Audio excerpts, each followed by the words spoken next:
현대화 사회는 지금 정보 사회다라고 얘기를 하죠. 정보화 시대입니다.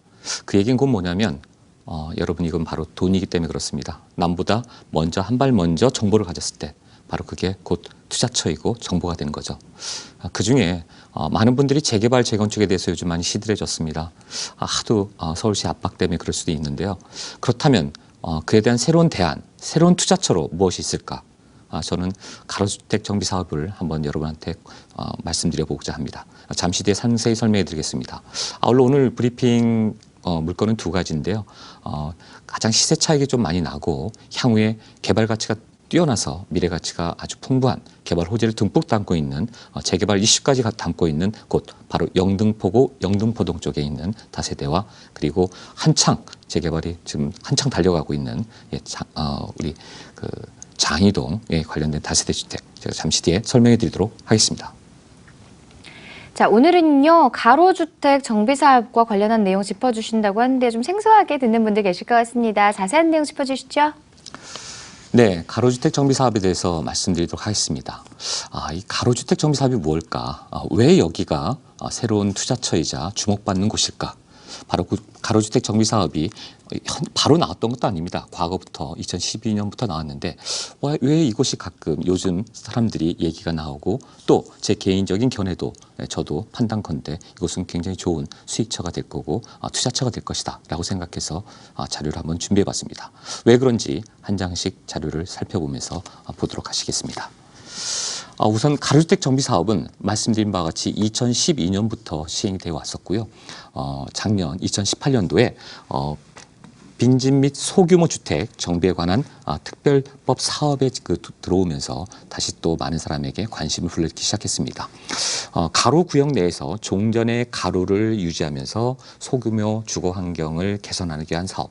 말하자면 미니 재건축과 같은 그런 의미를 담고 있습니다.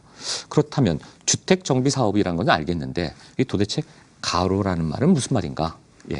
이게 되게 중요한 의미를 갖고 있죠. 가로란 말은 바로 구역을 둘러싸고 있는 도로를 말합니다. 4m 이내의 도로인데요. 정비구역의 4면을, 4면을 둘러싸고 있는 기존 도로를 유지한 상태에서 그 안에 있는 노주택이나 토지 소유자들의 동의를 얻어서 개발을 진행하는 말하자면 미니 재건축 사업이다 라고 말씀드릴 수 있을 것 같습니다.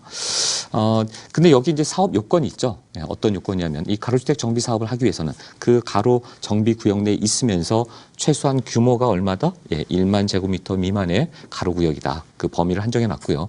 노불량 건축물 수가 전체 건축수의 3분의 2. 말하자면 대단히 노후화된 그런 곳에 한해서 특별히 이 사업을 진행할 수 있게끔 허락해 주는 겁니다. 또 단독 및 공동주택 총 세대수가 20세대수 이상만 되면 아무리 소규모라도 허락을 해주겠다는 거죠.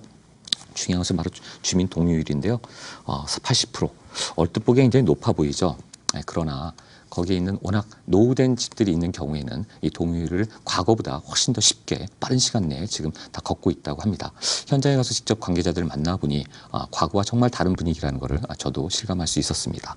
그렇다면 이렇게 정부에서 혹은 서울시에서 각 구청에서 밀어주고 있는 것들을 왜 안 하고 있었을까요? 사실은 바로 답은 그거죠. 사업성, 수익성이 기대보다 높지 않았기 때문에. 그러나 이것을 알고 서울시에서 바로 작년 12월, 2018년도 12월 20일 날 바로 특별 조례안을 통과시킵니다. 바로 이 점이 되게 중요하다는 부분입니다. 그때 어떻게 했냐면 바로 용적률을 200%에서 250%로 또 7층밖에 안 되는 층수를 완화시켜줘서 7층, 15층까지 바꿔줬습니다. 바로 이 부분부터 사업성이 좋아지기 시작하는 거죠. 민간 분양 물량이 많아지면서 일반 임대가 많아지면서 바로 사업성도 좋아지는 겁니다. 일단 서울시의 기조는 항상 여러분 아시다시피 그린벨트 해제보다는 이렇게 도심 속에 있는 내부의 어떤 그런 재건축 개개발을 다른 데는 묶어놨지만 바로 가로주택 정비 사업이라는 이런 미니 재건축을 통해서 도심 내 주택을 공급하고자 하는 그 의도를 여러분 아셔야 합니다. 그렇다면 제가 이제 이 부분이 또 대단히 중요한데요. 재건축 재개발과 이 가로주택 정비 사업의 어떤 점이 틀린가? 어떤 점이 더 유리하고 어떤 점이 장단점인가? 왜 지금 말하는 양재용 전문가는 이 가로주택 이 주택 사업에 대해서 왜 사업성이 좋다고 얘기하는 것인가? 바로 그 항목들을 제가 세부적으로 한번 말씀드려보고자 합니다. 이걸 좀 여러분 잘 주목해서 보셔야 되는데요. 재건축 재개발 사업은 일단 이 정비 기본 계획을 세우고 구역 설정 정비 계획 조합 설립 추진위원회 조합 설립 인가를 받고 사업 시행 받고 또 관리 처분 마지막 착공 준공 및 입주 청산 및 조합 해상까지 평균 8.5년이라고 했지만 실질적으로 대부분 10년 이상 걸리고요. 예, 그리고 또 안 되는 곳은 여러분 다 아시다시피 15년, 20년이 가도록 아직까지도 이 중간 과정도 안 온 경우가 또 많이 있죠. 예, 그만큼 대단히 오래 걸리는 그런 수익성은 좀 볼지 몰라도 너무 오래 걸린다. 너무나 장기 투자라는 점이 있는데 반면에 이런 사업 준비나 사업 시행, 관리 처분, 사업 완료까지 가로주택 정비 사업을 보면 중간에 어떻게 보면은 절차를 다 생략해 줬습니다. 예, 이렇게 중간에 정비 기본 계획 세우고 그다음에 조합 설립 추진회까지 다 생략을 다 해버렸고 결국은 주민들이 스스로 조합 설립 인가를 하게 되면 이 부분도 또 도와줍니다. SH 공사에서 하게 되면 사업 시행 인가를 신청하게 되는데 이때도 또 관리 처분 계획까지 통합해서 이렇게 한꺼번에 할 수 있게끔 따라서 이 긴 이 세월의 기간을 중간에 다 필요한 것들을 없애고 그다음에 중간에 통합시켜가지고 짧은 시간 내 바로 평균 2년에서 3년이면 이 사업이 완료되는 그래서 사업성이 좋을 수밖에 없대요. 속전속결로 15층 아파트가 들어서는 그렇기 때문에 이 부분에 이점이 있다라는 거 기억해 주셔야 될 것 같습니다. 그러면 또 상세하게 좀 더 말씀드리면 재개발 재건축 사업은 사실 뭐 항상 그런 건 압니다만 빨리 되는 동네는 아까처럼 8.5년 내도 8년 내도 되긴 하십니다만 대부분 통상 10년 이상 걸리기 때문에 사업 진행 속도가 느립니다.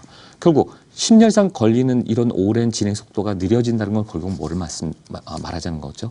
바로 조합원의 분담비가 높아간다는 거. 그렇다면 사업성이 자꾸 떨어지는 거죠. 예, 잠실주공 5단지라든가 대치음마 같은 경우에는 벌써 5번이나 리젝트를 당했습니다. 엄마 같은 경우에는 서울시가 계속 같이 조율을 하고 있습니다만 기부 체납 부분이라든가 여러 가지 면에서 그것 때문에 어떻게 됩니까? 예, 압구정 한양현대라든가 뭐 기타 많은 곳에서 결국 재건축에 대해서 결국 포기하는 그런 일마저 생기지 않습니까? 중간에 뭐 물론 그 분담금 외에도 그 대출 이자도 평균 5% 이상이 되는 거고요. 계속 증폭되는 부담금과 이런 기부 체납에 대한 압박 때문에 기존의 재개발 재건축에 관련된 많은 투자자들이 한 번 더 다시 고민하게 되는 그런 현상이 나타나고 있습니다.